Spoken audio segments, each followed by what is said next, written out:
Jai Ram Krishna Swamiji. Jai Ram Krishna. Pranam Maharaj. Namaste to all of you. Jai Ram Krishna Swamiji.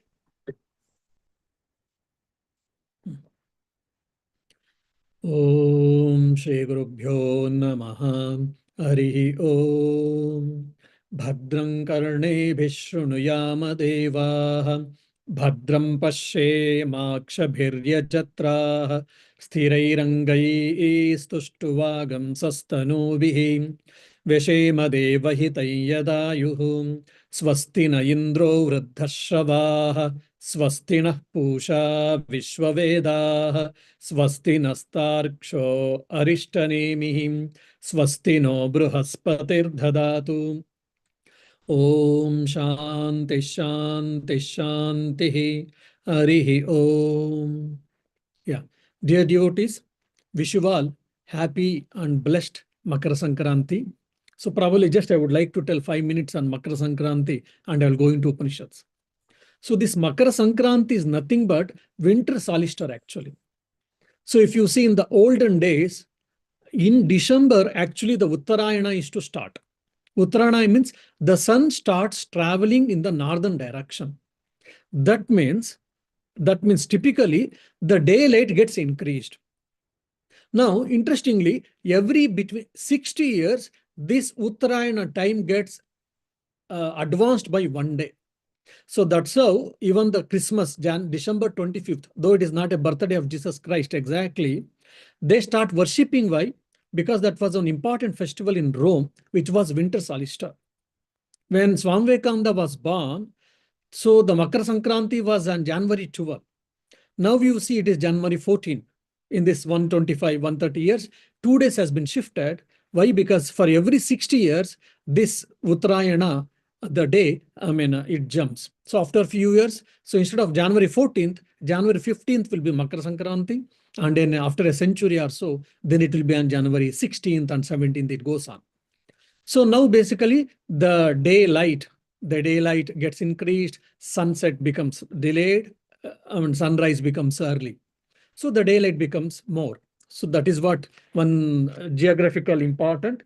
And that also indicates the spiritual meaning behind this is what? The sun represents the light. The sun represents the knowledge. So this path of when he is going in the northern direction, this should be the case for us that we should also try to explore and try to experience the spiritual knowledge in reality. So Makara Sankranti, we are worshipping sun god. It is a harvest festival also. So the real meaning is what? Because we are not able to see the god in the naked eyes, only we are able to see at least some part of the sun through the naked eyes. We are using him as a symbol of the god and we are trying to worship him. And by worshipping, we are trying to pray. We should pray that let we get more and more knowledge about oneself, about our inherent nature. And we should also try to take the path of light. Means having a higher values, having the right values, going in the right direction, being ethical, being moral, and really in a real sense, we should become human, not having a human birth or body, but rather in our conduct. So these are the few spiritual meanings of Makara Sankranti.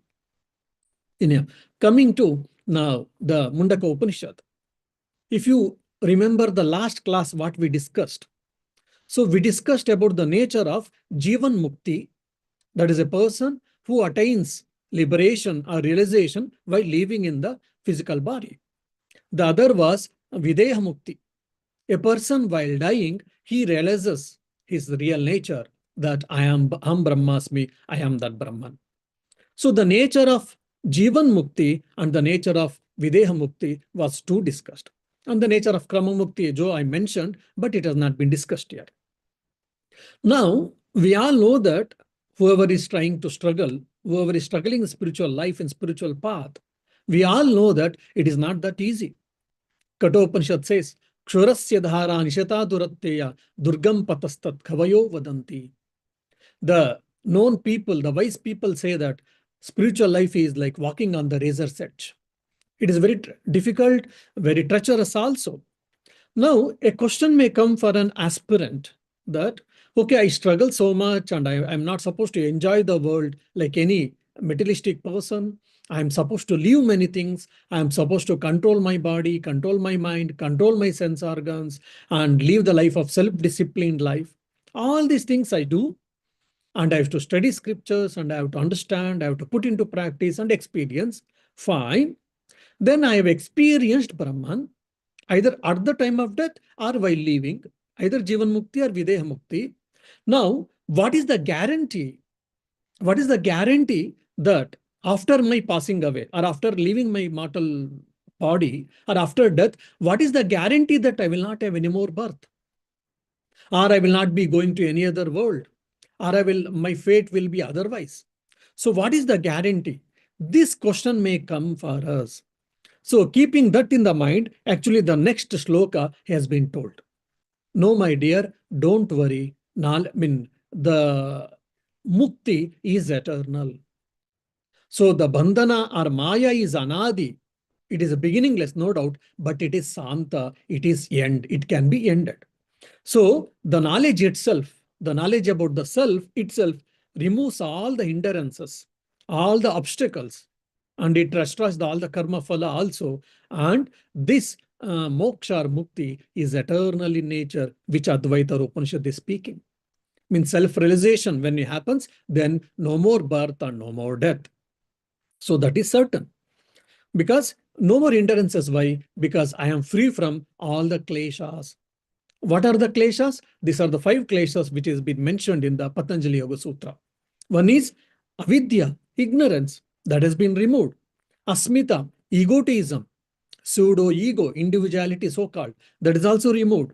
Then raga, craving for world and worldly objects and whatnot, that has been removed. Dvesha, aversion, has been removed. Abhinivesha, clinging to life or fear of death. All these things has been removed and nullified, cancelled. So no more birth and no more death. So because these are the 5 afflictions or 5 obstacles, which is the cause for our bondage and birth and death and root of all sufferings. When these 5 things has been removed, then where is the question of our coming? Where is the question of any hindrance or obstacle? So once you attain Brahmagnana, then like, complete liberation, perfect freedom is certain. That has been told in the 9th mantra. Let us try to understand.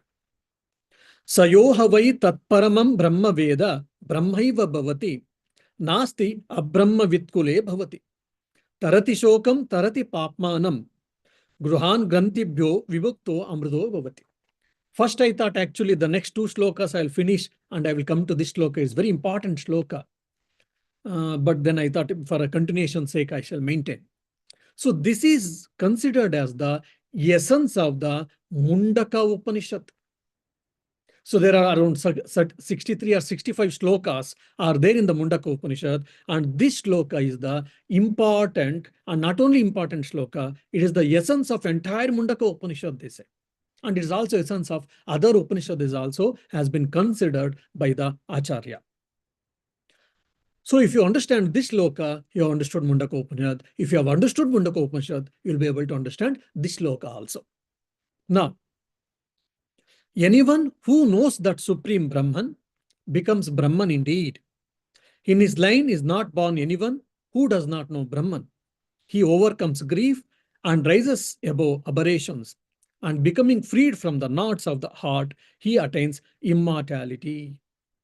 So in this shloka, Gnana or Gnana Phalam, Jivan Mukti and Videha Mukti, all these 3 things are discussed in the nutshell. Now, Brahma Veda, Brahmaiva Bhavati. Very important statement, very assurance statement.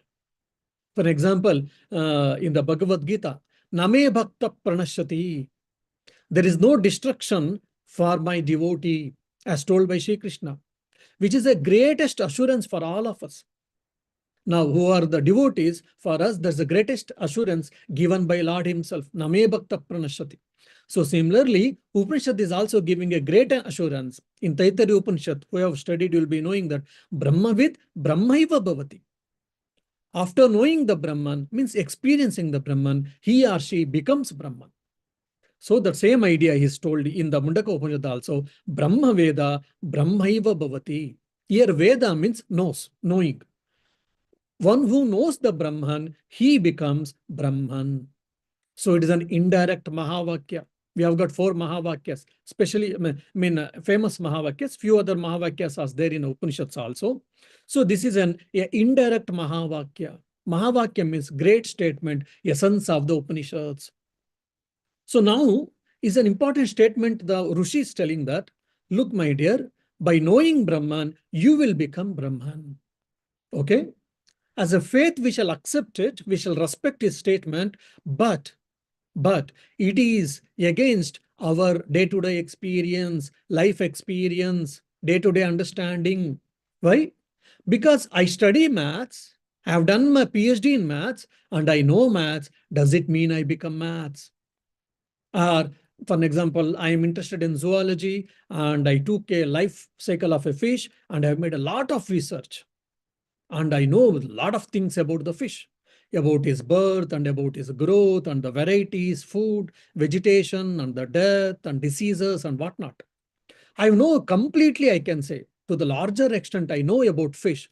Does it mean that I become fish? No. I know thermodynamics. Does it mean I become thermodynamics? No.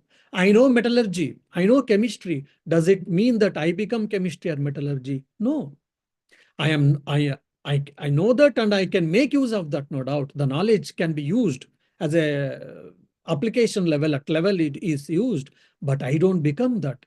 How it is this Vedanta is telling that, which is against our experience. Now here, this is a very important point, very hard nut to break in ourselves. When I say I am trying to study maths, trying to study thermodynamics, or fish, or vegetation, or environment, or a tree, or a plant, animal, reptile, whatever it may be, so I am trying to know something else. It is an object for me, and I am the subject. So subject is trying to know the object. That's why I can never become the fish. I can never become the geometry. I can never become the atom. I can never become the chemistry or the metal or the acid or whatever.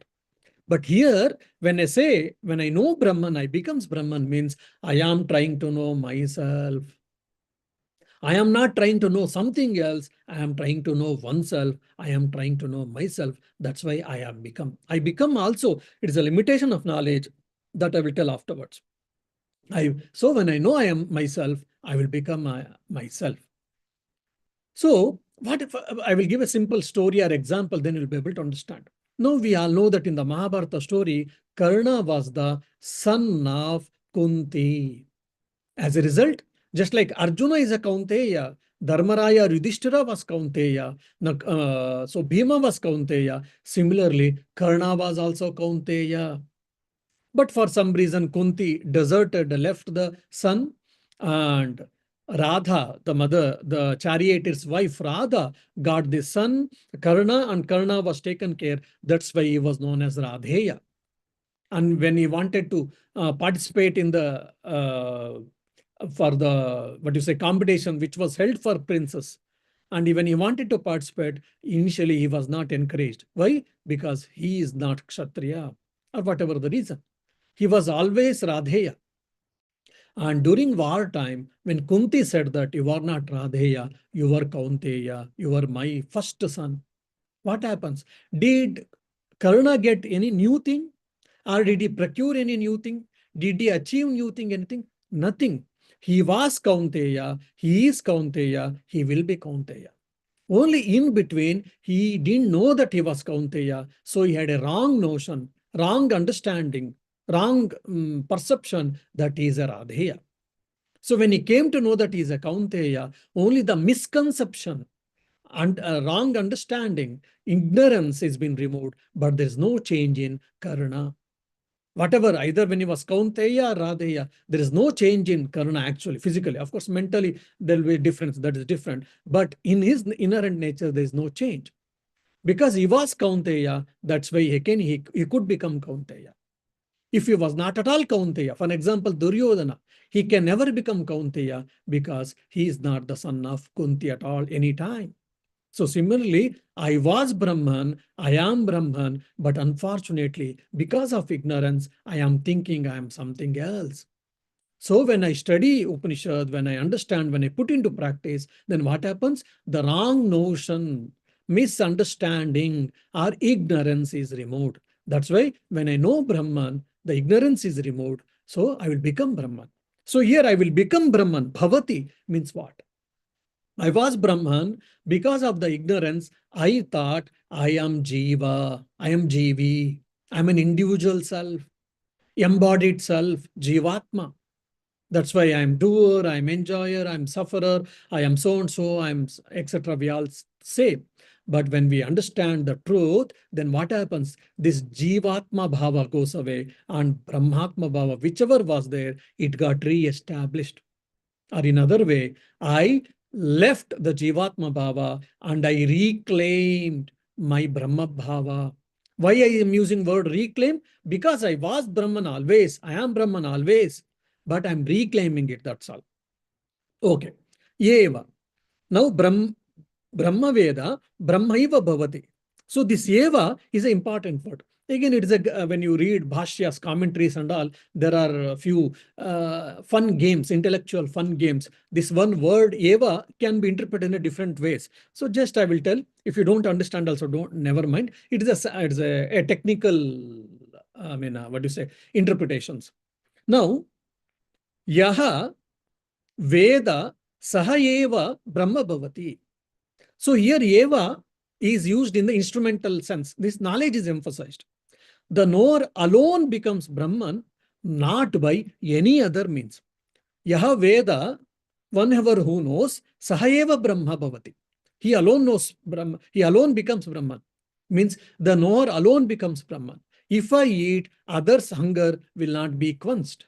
If I know that I am Brahman, I only become Brahman. Means I only get realization, others won't get realization.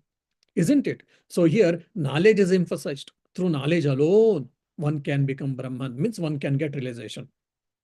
Yaha Veda Sah Brahmayeva Bhavati. Here the result is emphasized. One who knows, he becomes Brahman and Brahman alone and nothing else. I am studying, I will study. I don't know whether I get job or not. Job is uncertain in these present days with so much competition and all.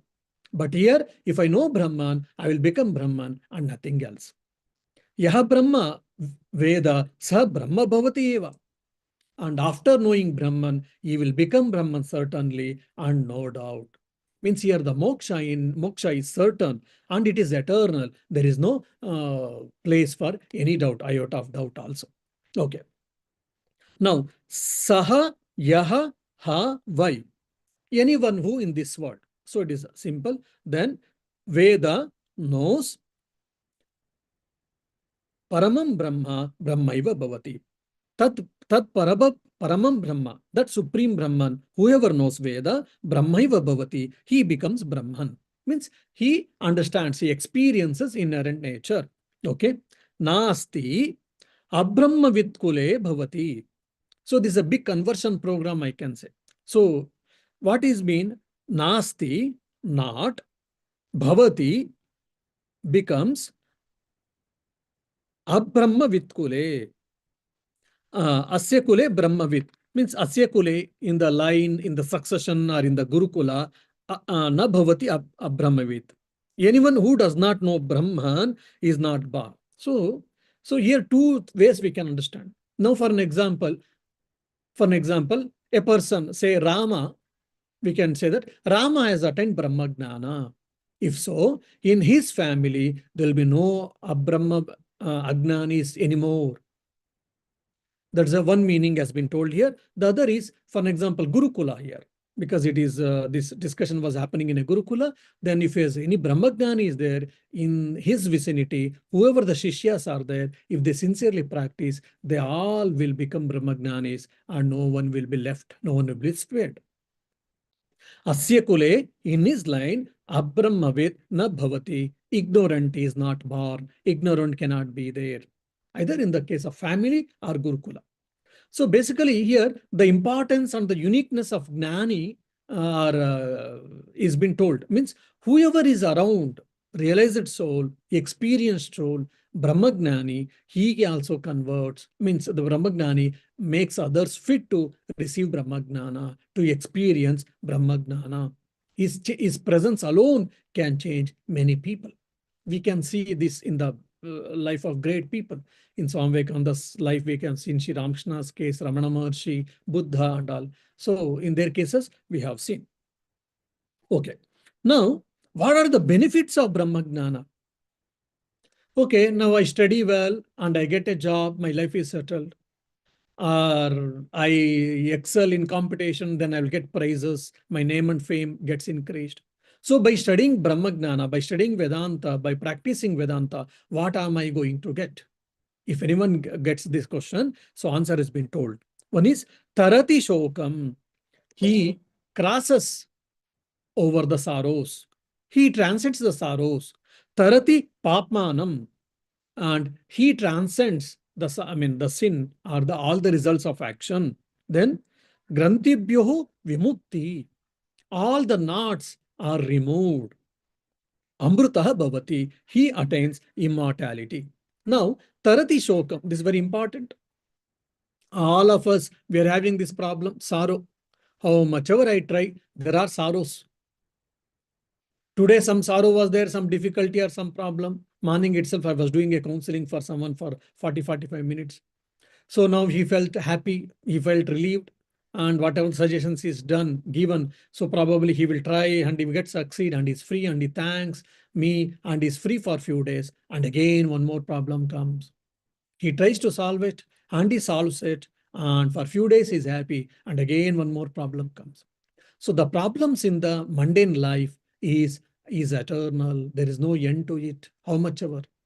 If I am the president of a country, after my term, then at the end of my term, I am concerned. I am unhappy.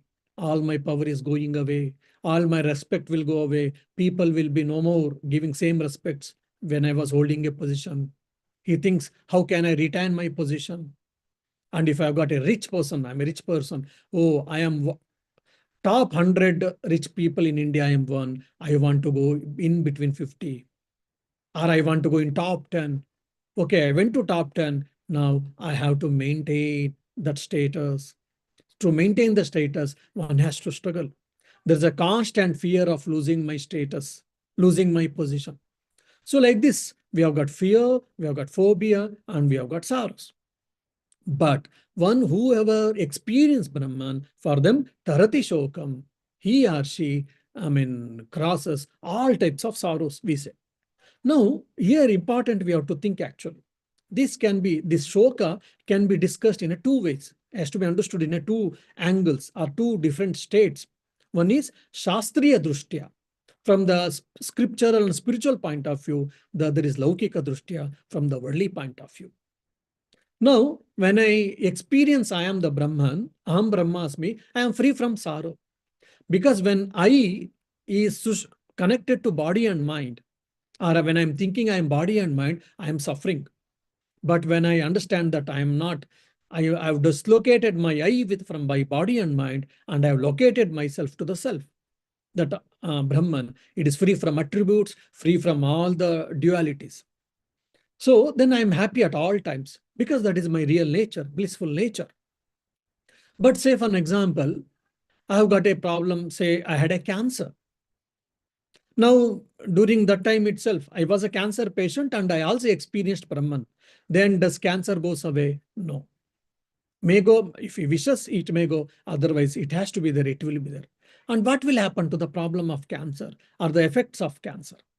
So the problem will be the body has to suffer, the body will suffer, no doubt. But he will be very, very clearly aware, my body is suffering, but I am not suffering.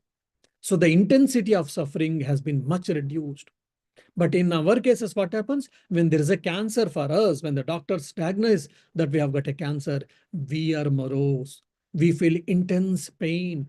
Apart from physical pain, there will be mental pain also. There will be emotional pain also. There will be a different type of pains we experience. Why? Because of our attachment to the body and mind. And we feel this body and mind is true. For a Brahmagnani, his body may suffer, but his mind will not suffer. And he himself is not suffering. This is one point. And the other is this mental suffering is very, very important.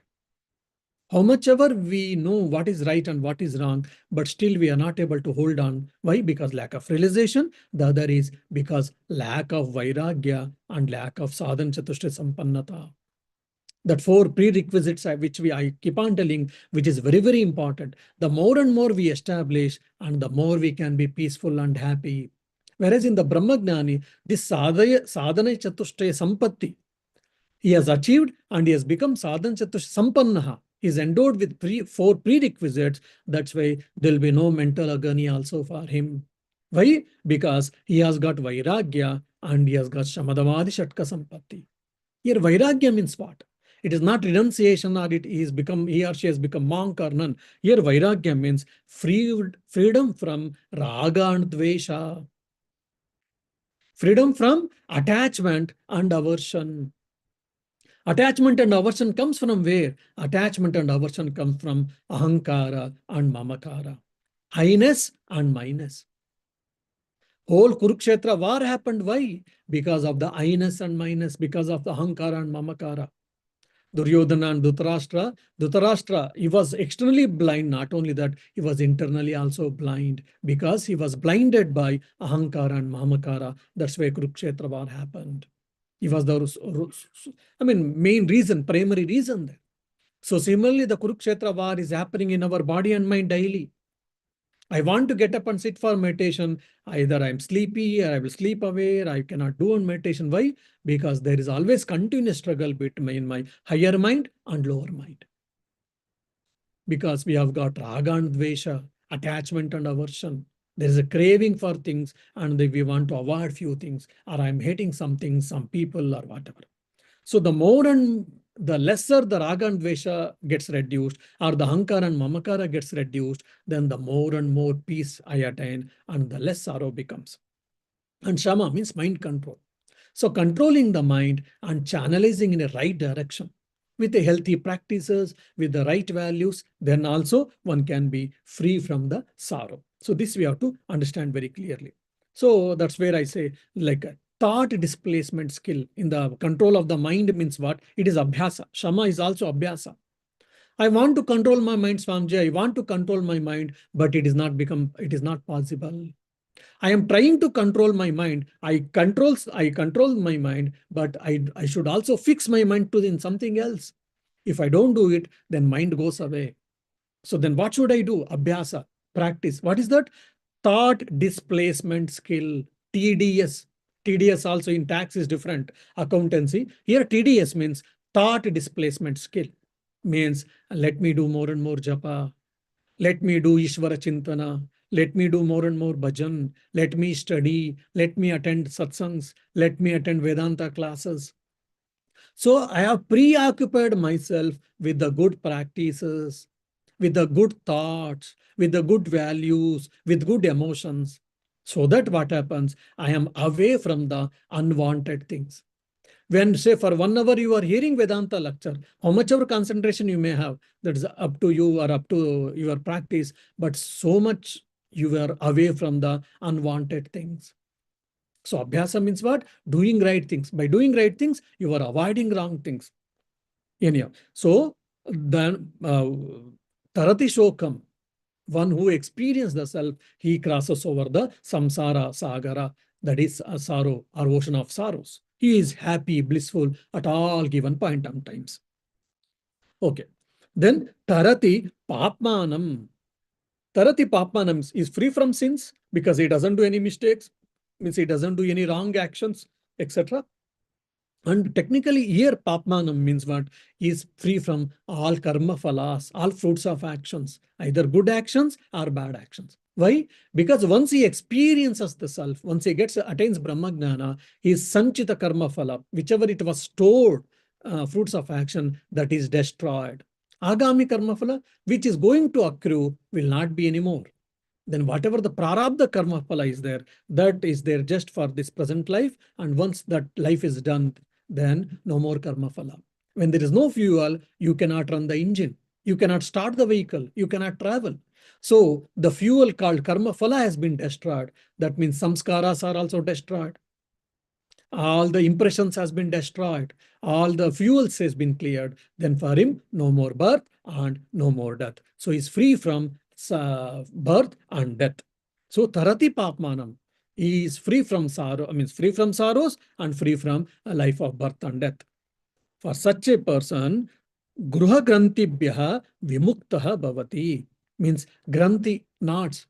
In the Lalita Sahasranama, we know that Brahma Granthi, Rudra Granthi, Vishnu Granthi, three type of knots we speak. So in different Shastras, different type of knots has been discussed. Basically here knot means ignorance. If there are knots, it is not, some knots are easy, but sometimes it becomes so difficult. With patience and with skill we have to remove. Otherwise we'll not be able to remove, especially with the wires, electrical wires and whatnot. So knots are sometimes very difficult to remove. You need a patience, you need a time, you need a skill and all. So similarly, the ignorance and Arishad Vargas are knots. So by having realization of the self, the ignorance is removed. When the ignorance is removed and the effect of ignorance also are also destroyed, are also removed, then Amrutaha Bhavati. He will not be a dull person. He will not be a bland person. He will not be a neutral person. No, he will be Amrutamati. He experienced the immortality. He experienced the bliss. So if anyone get a question, why should I study Vedanta? Why should I practice meditation? Why should I practice God-centered life? Why should I follow the scriptural teachings, spiritual teachings, if you say, then for them, what happens? Tarati shokam, tarati papmanam, then grantibhya vimuktaha, amrutaha bhavati. So now you decide for yourself whether you want Brahmagnana or not, whether you want Bhagavad Anuraga or not, whether you want to avoid Vishaya Viraga or not. You have to understand, you have to decide. Now, now, what is Brahman? What if you attain Brahmagnana? What happens? Everything has been discussed. Everything has been discussed beautifully by Angirasa, the teacher. If I hope you remember who is Angirasa. In my first class, I have told Inya. Now the question may come for all of us, Swamiji, we have heard all this, whatever you said, we studied and all, but still we didn't experience the Brahman. So do you think that this Brahma Gnana is true? Or the Vedas are true? Mundaka Upanishad is true? Or the teachings of Angirasa is true? This question may come. That's why the answer is given in the 11th mantra. We shall see. Tadetat ruchobhyuktam क्रियावन्तः श्रोतिया ब्रह्मनिष्ठाः स्वयं जूरुत एकर्ष श्रद्धायन्तः तेषामेवैतां ब्रह्मविद्यां वदेत शिरोवृतं विधिवद्यस्तु चीर्णम्. Even the simple meaning is there that you can read yourself. Lack of time, just I will go directly to the mantra. So after studying Upanishads, if you get a doubt, we didn't experience the Brahman, we didn't attain immortality, we didn't get a Brahmagnana, then whose fault it is? Is it a teacher? Is it a Upanishad scripture itself? The question may come. So that's why the Rishi, Angirasa is telling, he is giving a disclaimer notice. Oh my dear, after listening to this, all these things, if you don't get Brahmagnana, if you have not got Brahmagnana, don't blame me. It is not in my it is not the problem of me, it is the problem in you. So he's giving the disclaimer notice. So let us try to understand what is this giving disclaimer notice. Now, tadetat, basically he is giving the conditions, three conditions. Shrotriya, Kriyavantaha, Brahmanishta. Let me tell. Tadayetat. The following conditions or the rules are implied for Vedantic study and to practice. Tad etad rucha. Rucha means it is a Rigveda mantra. Rucha means it is a Rigveda mantra. Abhyuktam have been mentioned by the Angirasa. So he is mentioning one Rigveda mantra. It is not only my statement. Rigveda mantra says what? Kriyavantaha Shrotriyaha Brahmanishtaha. Okay, Shrotriya. Who is Shrotriya? One who has studied systematically the scripture. I attend 2, 3 classes of Vedanta. I have heard here and there some YouTube lectures of Swamis on little Upanishad, little Dakshinamurti Stotra, little Bhagavad Gita, little Taittiriya, little Tattvabodha, little Vivek Chudamani. Then I think I know I am Shrotriya. No. So there should be a systematic study, systematic exposition of the truth. Rightly, there's a methodology. There's a methodology to study maths, to teach maths. So similarly, there is a methodology to study Upanishads, to study Vedanta. So one who has followed that methodology and one who is well versed, one who has well informed, well understood about the scriptures, one who has that complete knowledge through attending satsangs, attending Vedanta classes, and studying and reflecting on them and having a complete knowledge or clear knowledge without any doubts or without any ambiguity. So then alone, one can know our true nature. It is not that few classes, if you attend one scripture you read, it is not that you attain Brahmagnana. You have to understand and you have to put into practice. That is very important. So by studying scriptures, what you understand actually, dharma or moksha is important, we think. Otherwise, before that, we were thinking artha and kama was important. Progeny, name, fame, power, position, sense gratification, worldly accomplishments, they are important, we were thinking. By studying all of them, we understood they are necessary, no doubt. The reality, the important is what? The moksha or the Lord, or the God, and the realization. Then, okay, now I am a spiritual person. I want to be a spiritual person. That many people think spirituality means it is laziness, not doing anything, keeping mum, keeping lazy, sleeping always, etc. No, it is not so. The spiritual person is most active person. That's the reason they have a misunderstanding about monks also. Monks should be fragile body. They should be thin and they should be dirty. They should not have regular bath. They might use tanned or maybe a dirty cloth. And they should not eat food like us. They should eat only probably, fruit or roots or the leaves or the whatever. And they should not laugh. They should not express any emotions. So basically, they should be like a piece of log of wood or a stone like. Many people have got these notions. These are all wrong understanding about spirituality or about monastic life. So Kriyavantha, one should be active, one should be ever active in healthy practices, Kriyavantha. So it is not spirituality, means laziness. So externally one can be active, internally one can be active.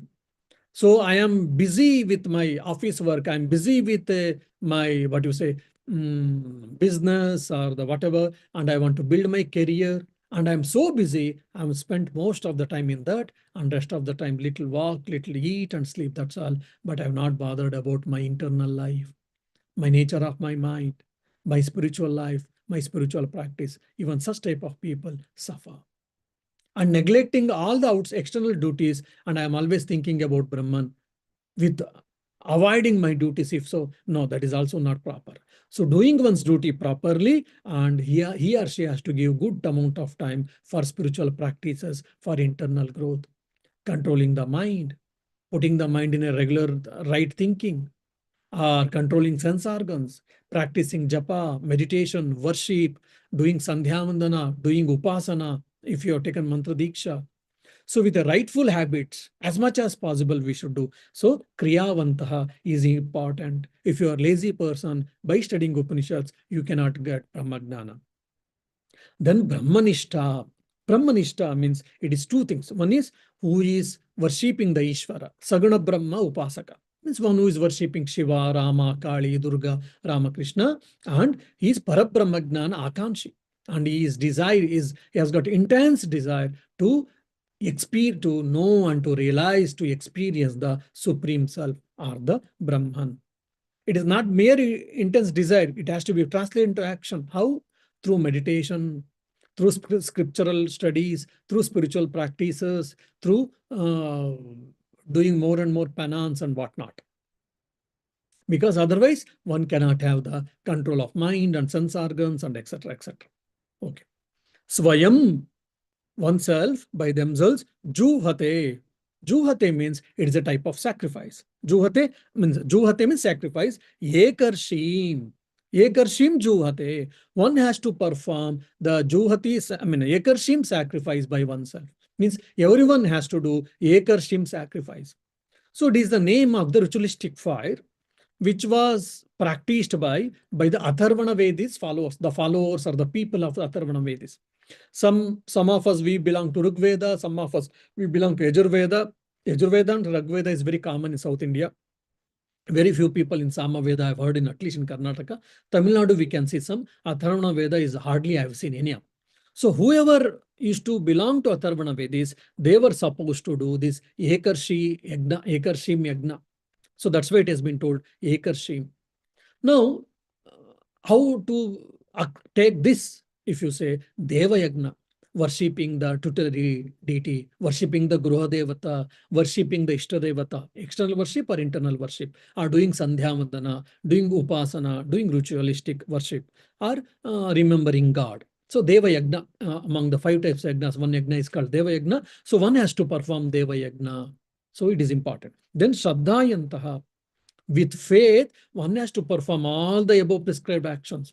That is Upasana, Japa, meditation, Sandhyavandana, studying the scriptures and practicing them, not just casually, not just carelessly, because I have to do what to do, not in that way, not in the compulsion manner, rather with faith, means with enthusiasm, with zest, with as much as possible concentration, means with the quality.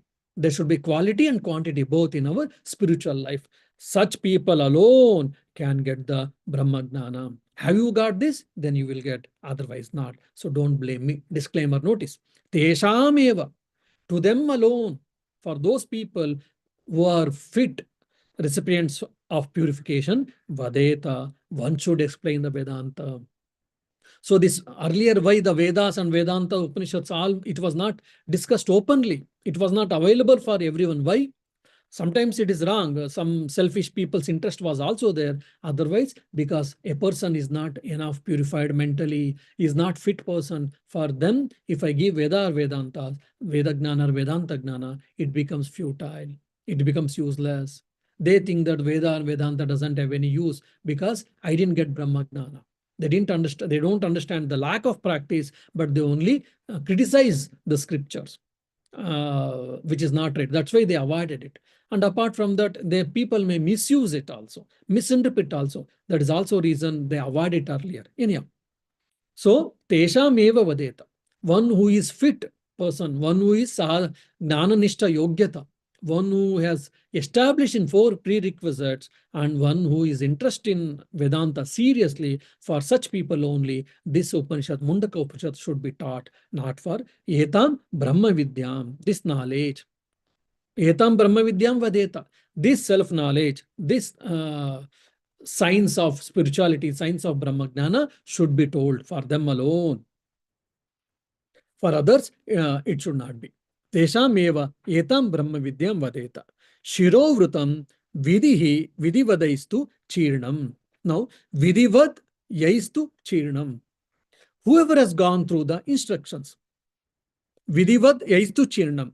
Okay, whoever has gone through the instructions, Shirovratam. Shirovratam means it is also a type of sacrifice. So Shirovratam means in the olden days, Atharva Vedins were supposed to carry the fire in the pot, earthen pot, and they used to carry on the head, and they used to go to Gurukula. So for a student, whoever is to enter into Brahmacharya ashrama, means into Gurukula, and start practicing, studying Vedas and etc. So Atharva Vedins used to carry the fire or the burning charcoal in the earthen pot and holding on the head, and they used to go to the Guru. They used to go to the Gurukula. That is called Shirovratam.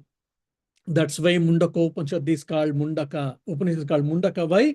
Because Mundaka, Munda means what? Head. Mundaka means one who has got it. Mundaka, why? Because this Shirovratam.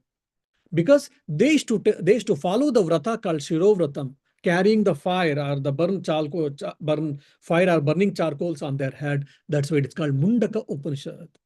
So the Atharva Vedins, one who is doing the Ekarshi Yagna and who is following Shirovrata, Shira, head, Vrata. So one who is following that Shirovrata, for such, for such people, this was told. Because Mundaka Upanishad is part of Atharvana Veda. That's why Mundaka Upanishad also has come. Okay, now disclaimer notice has been given very clearly from the author that is the Angirasa. If you are Shotriya, if you are Brahmanishta, if you are Kriyavantaha, and Juhati, ek Shraddhayantha, 4 requisites, then you get Brahmagnana, otherwise not. So if you have not got Brahmagnana after hearing Mundaka Upanishad, so don't blame me or don't doubt scriptures, because there is a lack of spiritual practice, there's a lack of purification, there's a lack of eligibility in you. Be clear about it. Tadetat satyam rushihi angiraha purovacha naitat अचीर्णं व्रतो अधीते नमः परमऋषिभ्यः नमः परमऋषिभ्यः इति मुण्डकोपनिषद तृतीय मुण्डके द्वितीय खण्डः. So the Angirasa spoke of this truth in the days of yore. One that has not fulfilled the vow does not read this. Salutation the great seers. Salutation the great seers. Now Rushi. Who is Rushi? Is a seer. Means in the present day is a scientist. One who is seeking the truth. One who is seeking and one who has seen or experienced the truth is called Rushi. So this Angirasa is also Rushi. So Mahashala Shaunaka Angirasa Samatputpanna, if you remember my first or second class on the Mundaka Upanishad, the great disciple called Shaunaka, he approached Bhagavan Angirasa, the great Rishi, because his guru, that's why he was addressed as Bhagavan Angirasa. Aditi Bhagavo, Kasminno Bhagavo, Brahman Vignatam Bhavati iti. Oh Bhagavan, Adihi, please tell me, please make me understand, by knowing which everything will be known. So that was the question. Because of that, all these things came. So here, the Rishi named Angirasa, in the earlier days, he has spoken the truth. Which is the truth? The truth is about the imperishable Purusha. For whom? The Shaunaka, who approached him, duly approached. Oh, sir, how are you, sir? Oh, Swami, can you tell me something? So not that approach. Here with all sincerity, with a faith and with interest, he has approached, duly approached means what? That is what. So Shaunaka duly approached the Guru Angirasa and he had asked for that. And Angirasa imparted that ancient knowledge for Shaunaka, and Shaunaka experienced Aham Brahmasmiti, I am that Brahman. Anirvachaniya, one who has not fulfilled the vow, na adhite. If you have not fulfilled that vow, then one should not read it, one should not be taught to that. And now Angiras and Shaunaka were there so many thousands of years before. But even now we are getting this Mundaka Upanishad and we are studying, and after few years also afterwards it will be there. How? Because Guru Shishya Parampara. The Rishi told to his Shishya, and that Shishya told to his Shishya. Guru Shishya Parampara has come. That's why Nama Paramarishibhyaha. So my salutations to all that great Rishis, great seers, men of truth. Men means not only men, woman or woman, being of human beings of truth. For all of you, my salutations. Why? Because you have experienced, and not only that, you gave to the next successive generations. As a result, this great truth is available even for us. Om Bhadram Karne Vishrunuyaama Devaah Bhadram Pashyemakshbhiryajatraah Sthirairangai Stuštuvagam Sastanubihi Veshema Devaihi Yadayuh Swastina Indro Vruddhashravah Swastina Pusha Vishwavedah Swastina Starksho Arishtanemihi Swastino Bruhaspatir Dhadatu Om Shanti Shanti Shanti Harihi Om Tat Sat Shri Rama Krishna Arpanamastu. Yes, if you got any questions, I'll be happy to answer.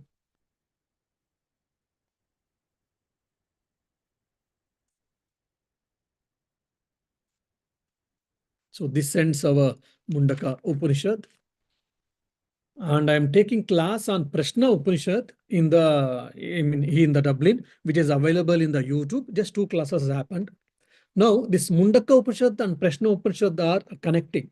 The Mundaka Upanishad comes in the Atharva Veda mantra portion. And the Prashna Upanishad is in the Brahmana Upanishad. That's why they are very complementary to each other, they say. So after studying Mundaka Upanishad, one should study Prashna Upanishad, they say. In your Prashna Upanishad, I'm discussing here in the Dublin ashrama, which is available on the YouTube also. 2 lectures has been given, that's all now. So if anyone of you are interested, you can also make use of it. So next week onwards, if everything goes well, then I will start taking Dakshinamurti Stotra.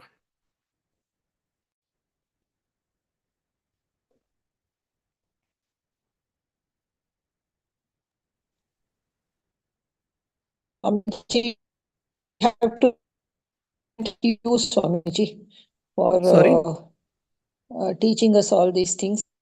Mhm. Now it is up to us to practice. Giving us, teaching us all these things, explaining to us all these things, carrying on the tradition. Now it is for us to practice. Yeah, that is true. We have to practice. All of us, we have to practice, yes, no doubt. So with your blessings, I hope we succeed. Yeah, with Sri Ramakrishna's blessings, let us all try to be succeed.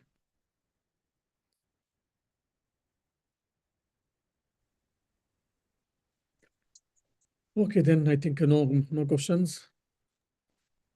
Namaste, Swamiji. Namaste. Shama, you want to tell anything? Jai Ramakrishna Swamiji. Pranam, Swamiji. Namaste. No, nothing in particular, Swamiji, but I think the choice is for the next session would be good, a little bit different approach than what it has been. So it of course, that's also Advaita, but it's going to be a little bit lighter than this Upanishad class. And then I hope others will enjoy and take advantage also for that. Yes, no doubt. And your Prashnopanishad lectures are going to be available on Dublin YouTube channel, Swamiji. Yeah, Straight it's called Air Vedanta Society. Yeah. Air, A-I-R-E, Air Yeah. Vedanta Society. So there it is there available. Sure. Yeah. And if you are in the Charaiveti group, there also I'm posting. Okay, Already yes.